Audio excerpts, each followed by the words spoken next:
Butler and A lot of on new, and lot of on new and on. faces. So, no earth shattering stuff there, but I think it's going to be a really interesting year. I think, again, I don't think they're going to run away with it. I think there's going to be more losses this year to get first place than there has been in the last few.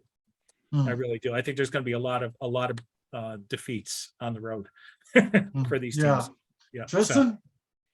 Yeah, I think there are legitimate questions for just about everyone this upcoming year. Like we're assuming that the culture and style of play is going to make this seamless transition for Villanova. Right. But you never know. And I mean, filling in for Jay Wright's shoes is going to be difficult. And just from a roster standpoint, besides Justin Moore, we're not 100% certain how what the point guard play is going to be replacing Colin Gillespie. Right. Is it going to be Caleb Daniels? Is it going to be Mark Armstrong, Angelo Brizzi? There's questions there. And if your point guard play is not steady, who knows? Absolutely. Yeah, and speaking of point guard play, you look at a team like St. John's, all eyes is going to be on the Posh Alexander or Audrey Corbello, pairing. And it's, when you have 2 point guards that can't shoot, that's going to be concerning, especially for a roster that overall just can't shoot. Like what is the Red Storm going to do? And then the team that I'm also looking at it is Marquette, because they returned just about everyone, but the 2 guys they lost, Daryl Morcell and Justin Lewis, were pretty much 50% of their offense. So unless you're going to have guys that step up, will all of the underclassmen, sort of have their own little breakout moments, or could they be in trouble? And then you mentioned before, Jack, Georgetown, they had their individual pieces are interesting. They have some really good transfers. I watched Primo Spears last year at Duquesne. He has Power Conference talent, but he's inconsistent. Yep. So if he's the point guard, that could be a concern. They get back Qudus Wahab, which is a major upgrade at center. But then they also have a bunch of pieces that I'm not sure fits. And then, we're talking about a Cook, who's the UConn transfer, possibly playing a 4 next to him. That could be an elite defensive duo, but offensively it could be tricky. So I think we're all assuming Creighton's going to win. I think Greg McDermott deserves that first place prediction.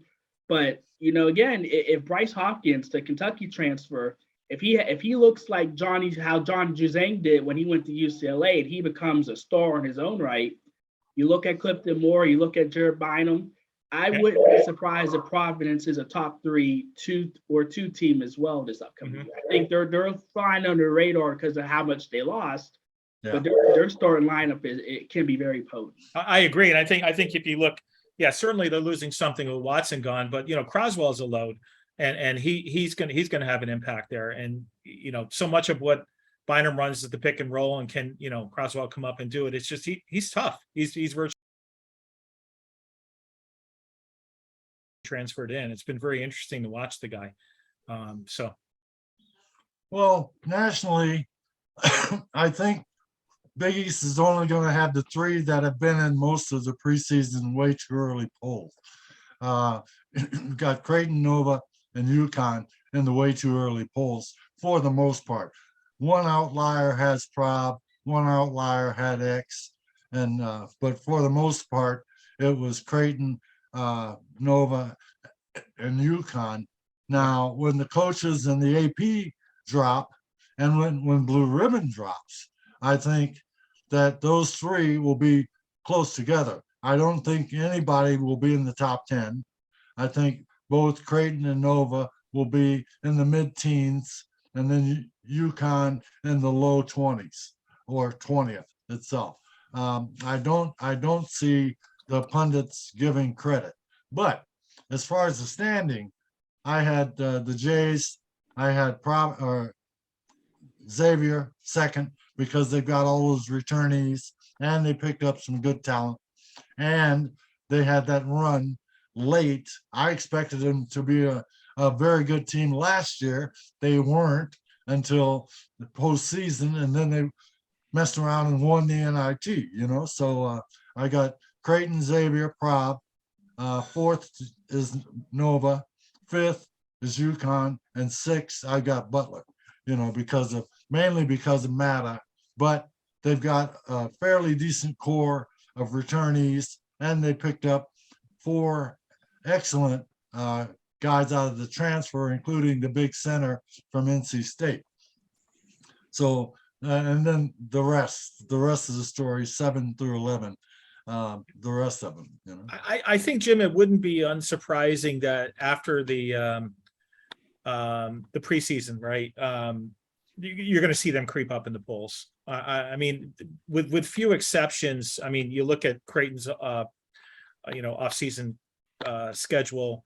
They're playing Power 5, Power 6 teams. And Connecticut's got a decent schedule. Nova's playing all top teams with the exception of the Big Five, but even those are showing some improvement this year. So I think they're going to get a few wins out of those, and I think there's going to be a little bit more respect. It happens virtually every year. They move themselves up in the polls, So, and come tournament time, I think we're talking 6 again. Yeah, I think 5 or 6. Yeah. Tristan? Yeah, I think maybe 4 or 5 works. I'm not 100% sold on Xavier. Like, obviously, Sean Miller has his reputation from back in his days in Arizona. My concern is how the front court's going to work out. Mm-hmm. Jack Nungy, had his breakout year, but at the expense of Zach Freeman. Can they both play well together at the same time, or do you have to stagnate their minutes? Colby Jones is obviously a really good player, flying under the radar in terms of his impact. But, can Soleil Boone, is he the point guard for them? He had a large role at San Francisco and UTEP, but it was mainly, it allowed him to sort of do whatever he wanted. In a more controlled style offense at a higher level, can he do that? And if he can, then I do have concerns about the backcourt.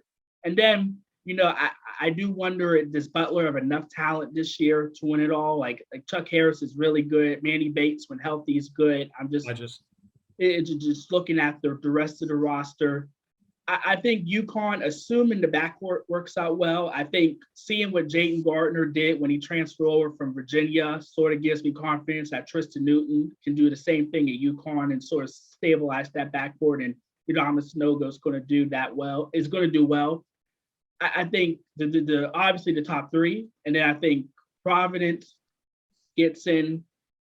Then I think the last spot may come down to Xavier and Butler, because I'm not as high on Seton Hall as other people are. I have a lot of concerns about their offensive production in the backcourt, but it should be a solid year. I think the middle has a lot of question marks they have to deal with, and I think the bottom could be a little worse from 8 to 12.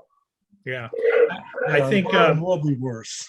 Yeah, you mentioned Xavier. I mean, how much of this too will be from a culture perspective with the changing to Miller from Steele, because clearly there were issues on that team. They balanced. They did make the run in the NIT.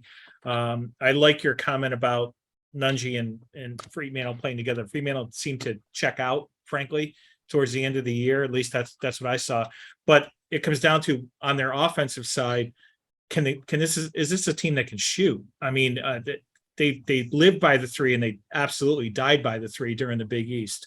So, they had that stretch towards the end of the year where they were just getting killed.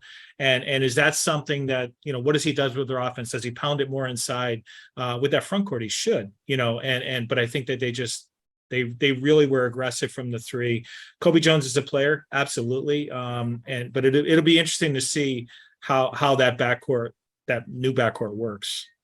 Well, I think it will work. They may have to. Well, clearly you're picking him number 2, dude. Damn right. Jim, how many times are you going to get on the Xavier train in the last 5 years? Every year. But even if it takes duct tape and baling wire, they'll make it work. I've got Sully Boom as my newcomer of the year in the Big Ten. So, Boom is going to be a difference maker for Xavier. And I think if anyone really challenges Creighton, it'll be Xavier. The non-con for Villanova will be the truth. Well, Jim, you know what? Jim, last year they lost 3 in the non-con. They ended up doing pretty well. So You're going out to Oregon to the PK Invitational. Absolutely. And you're playing Michigan State before that, I understand. and you Yep. may wind up playing them again in the PK Invitational. But remember, last year they went to Poly. All right, they went to Baylor. Okay, they played Tennessee and Purdue up in Mohegan Sun. They played some tough.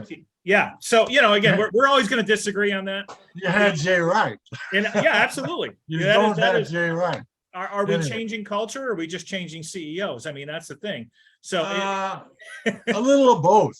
Yeah, there's certainly apprehension, about what's going to happen with this team, but I think there's also a level of excitement. I think Jay obviously was very good at what he did, but man, oh man, he played a short bench. That was his thing. And if you didn't perform, he just didn't trust going beyond 6-7 guys tops, right? And so there's a wonderment within the fan base of, is there, because this is a deep team, and particularly when Moore comes back, they have a lot of players. They have players that, were high 4-star recruits that never sniffed the court last year. Trey Patterson, right? Yeah. I mean, that guy developed. We don't know what he did. Angelo Brizzi is getting incredibly good early buzz from folks who are watching them play. So it'd be, who knows? I mean, I think they're going to be a team you don't want to play at the end of the year. That's what's going to happen. Well, that I can buy. In Neptune, you trust, because he's a good coach. He just doesn't have a bunch of head coach experience with just the 1 year. But he's a Jay disciple. He's a Nova guy through and through. So they'll do fine, I think. I see 6 20-game winners in the league. Again, Creighton, Xavier, Prov, Nova, UConn, and Butler. I see 6 20-game winners. So you probably 5, but you may get 6 in. I agree with Tristan on Seton Hall. Show me, I don't. The St. John's guys, can CMA get it done? I don't know. I can't. I can't see Curbelo. I don't know if there's enough balls to go around the court there. I just thought it was a bad fit when he went there, but I could be wrong. Okay. I had Boom as the newcomer, and the transfer in newcomer of the year. I had Kalkbrenner as player of the year over Sunogo. I had I didn't do a 6-man, I don't think. I just did a newcomer. I did a freshman though. Player of the year, Kalkbrenner. Freshman of the year, Zion Cruz at DePaul. Zion Cruz had a mercurial wonderment of a recruitment. Was Auburn, was here, was there, was back to Auburn, was here, was there. And finally, he settled, like many women do, he settled for DePaul and Stubbs. But Zion Cruz is the real deal. Mm-hmm. He is going to be, in my opinion, the Frost of the year in the Biig East. DePaul may only be 8th or 9th in the conference, which is an improvement for DePaul. But I think Cruz will be the slam dunk freshman of the year. What do you say about slam dunk per freshman of the year? Tristan, I'll let you go because I'm pretty clear where I stand on it. Yeah, I'll say it for you. Thank you. I don't think it's going to even be close. It's going to be Cam Whitmore. And the problem is that I think if you assume that Cruz and Whitmore put up the same stats, the guy that finishes second or first is going to get the pick over the guy that finishes 8 and 9. Like Cruz would have to concede. Yeah, Cruz would have to go for 20 plus to get the consideration. And he's in the backcourt with 2 veteran transfers and Moja Gibson and the guy from Central Florida. So I don't know if he's going to have the ball in his hands that much. But Whitmore, especially with Moore out, I think he's someone that could lead Villanova and score in non-conference to really just set himself up well. He's a lottery pick for a reason. So he's going to do well. I think for the other awards, I think newcomer of the year, probably will be Whitmore, but if I had to pick another guy outside of him, I would look at Bryce Hopkins for Providence because I think he could really be in for a breakout year. It wasn't that he wasn't talented or wasn't good enough. He just couldn't get on the floor at Kentucky, which isn't a shame at all. Yeah. I think you look at Defensive Player of the Year, Kalkbrenner won it last year. I think Sunoco won it last year. Snogo won it there. I think Snogo's going to win it. Snogo, Jack? No, it was Kalkbrenner. Kalkbrenner won Defensive Player of the Year. Oh, defensive. I'm sorry. Yeah, you're right, Tristan. I'm sorry. Yeah, I would give it to Snogo this year. I think he's going to have his work cut out for him, and I think because the front court is going to be much smaller, because they're probably going to have to play one of those 6'6" guards at the 4. That he's going to get a lot of potential shot blocking opportunities. So I think Snogo can get that. Tristan, if he makes some layups, he's going to be unstoppable. I mean, right? So I mean, that was Sunogo's downfall. I mean, the guy is a beast, but he missed so many bunnies around the hoop. And if he's at all there, I think he's first team, no question. He may be Player of the Year. I like Wait a minute. Let Tristan finish. All right, He go wasn't ahead. done yet. I like Sunogo though. I would say for Player of the Year, I think because Creighton's going to win it, that one of the guys are going to have it. But the guy who I would pick is going to be Arthur Kaluma. And I think that he's someone that could really be a national star for them.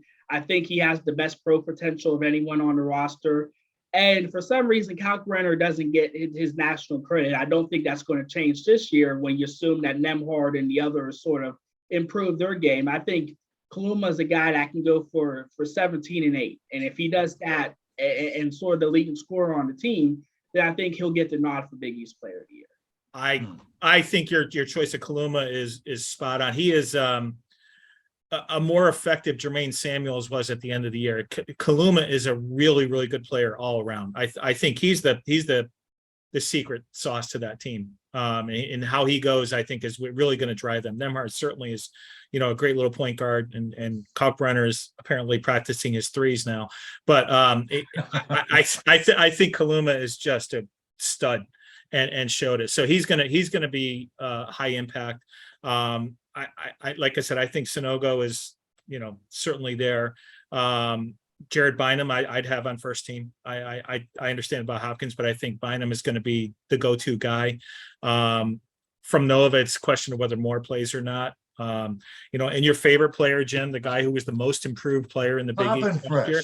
Poppin' fresh, he calls him. Dixon is a stud, and he led the team in 3-point percentage. Yeah, he played well last year. And he's playing. He's bulked up in terms of muscle mass. I mean, he's going to be more of a go-to guy this year. So it'll be interesting to see how he plays. I think he's going to have an impact. Eric Dixon's a good player. I'm going to have to double up on his Dunkin' Donuts. Yeah. You tried that with Eric Pascal, but it worked out pretty well with him. Yeah, unfortunately, yeah. So, Coach of the Year, I think, would be interesting. I think there's a lot of choices there. I think McDermott's going to get it over Cooley this year. I'd like to point out that Providence, although they won the Big East regular season, they didn't have the most wins in the Big East season last year. But we'll leave that one alone.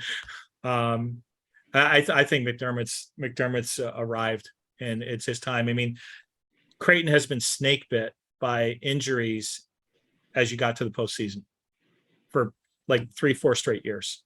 And through the Big East tournament, they've been there 4 times, they haven't won it. And then in the NCAA tournament, with a healthy team, could they have beat Kansas last year? Yeah. It's like Tristan was saying earlier about Whitmore versus who was Cruz. The team that finishes better is probably going to be the guy who gets the award. So you're probably right. Although here I go again, I'd be going back to pick up my boy Thad Matta and bring him up for Coach of the Year based on the turnaround at Butler.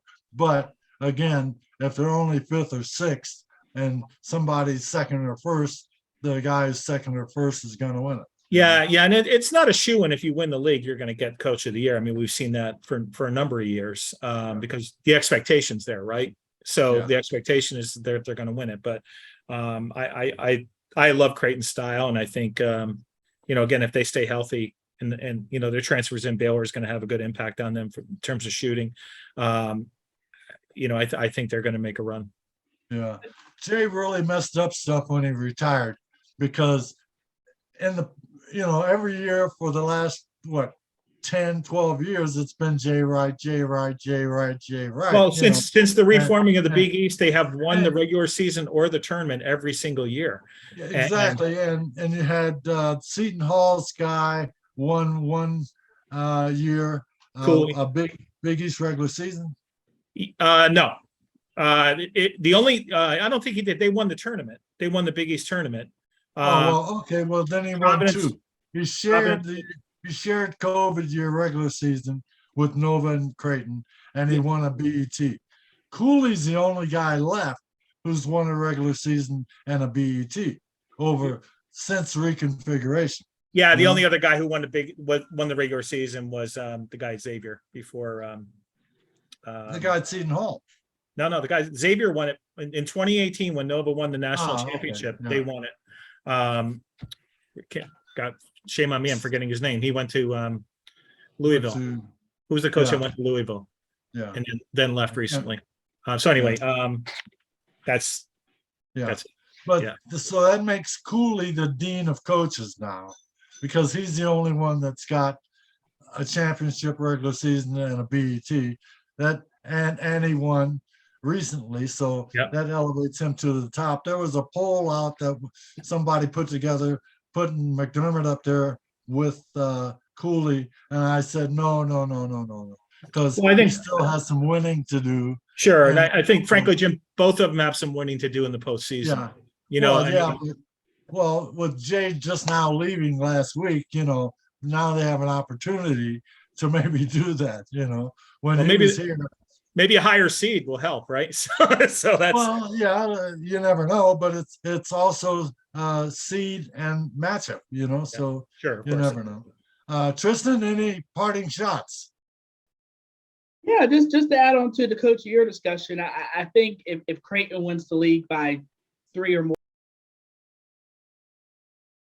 expectations, if one of the bottom teams finishes in the top 5, you could probably give it to them. Or I think, assuming Villanova is vulnerable this year, whoever gets the number 2 spot could have a really good chance. Like if Sean Miller or Xavier gets it, then I think the story of him coming in immediately and being number 2, that will probably give to him as well. Or if, say, UConn is only finished his 1 game behind, and they're consistently ranked, I think you can give it to Dan Hurley. But more often than not, people don't want to give the number 1 team the coach year award unless they're dominant, because people expected them to finish. Exactly. So it'll be up to someone to surpass preseason expectations by a good bit to take it off of McDermott.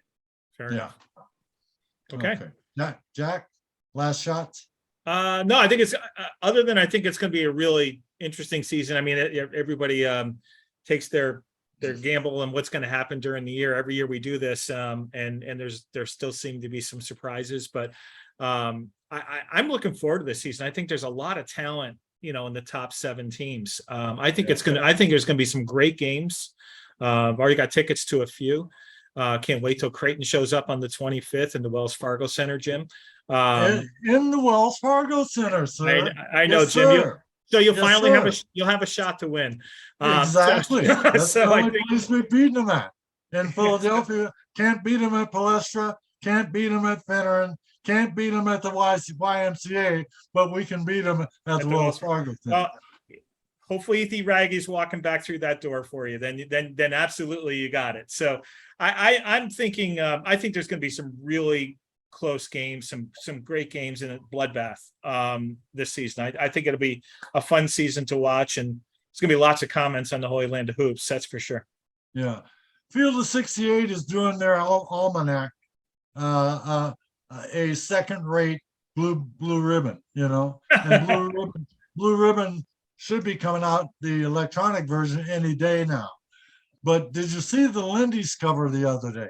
Lindy's has got Creighton like an astronomical ranking, along with crazy ass John Rothstein, who has them 3rd or 2nd or something like that. The mainstream you know, whether it's CBS, ESPN, The Athletic, some of the other mainstream polls seem to be more reasonable. Rothstein has got Creighton elevated, but he still has Nova at 12th or 14th. Lindy's only showed their top 10, and I can't buy the magazine because they don't sell it down here. But they had Creighton in the top 5, you know, Yeah. which is crazy, you know. Well, it's totally unprecedented. Let's just say sure. that. Yeah, and Yeah. you know, they certainly have the talent, and you know, kids who were there last year, so bringing them back. No, I think they're like 8 or 9, Jim. I think that's a fair. Yeah, that's why I was thinking using ESPN for this, because ESPN had them 7th or 8th or something like that. Yeah. Tristan, in your new poll, you had them what? Creighton 9. 9? Yeah. Yeah, I think that's fair. Lindy's and Rothstein are way, way outside of the margin. You know, they're an extreme case, and I just found that highly unusual considering where everybody else is in the mix, and with the fact that both the AP and the coaches are going to have both Creighton and Villanova in the mid-teens. You know, the Creighton's not going to be in the top 10 in either one of those polls. You know, I think they will be, Jim. I think they'll be high single digits, but you know, remains to be seen. But I think they're getting enough positive momentum out there that they're going to get recognized. Well, the good thing about that is that the team is accepting and looking forward to the challenge. And as Fanta was out there the other day, out at Creighton the other day, and the players he talked to were talking about, no, we're going for it. We're going for the national championship. And even Mac alluded to the fact that we got the talent to challenge for the national championship, which is totally out of character for Mac. You know, he's one of those conservative, middle of the road guys, don't say anything to offend anyone kind of guys. And even he went out on that limb. So it's going to be interesting. It's going to be interesting. Well, great. Any last shots, parting shots? Nope. No. Good. Okay. Well, Thanks, Jim. Gentlemen, Mr. Freeman, Mr. Daly, thank you very much for being a part of the 2022-23 Biig East preview here on Bluenotes. We appreciate it. And we certainly hope that you guys have very prosperous and productive years this year. And hopefully we'll see you again next September.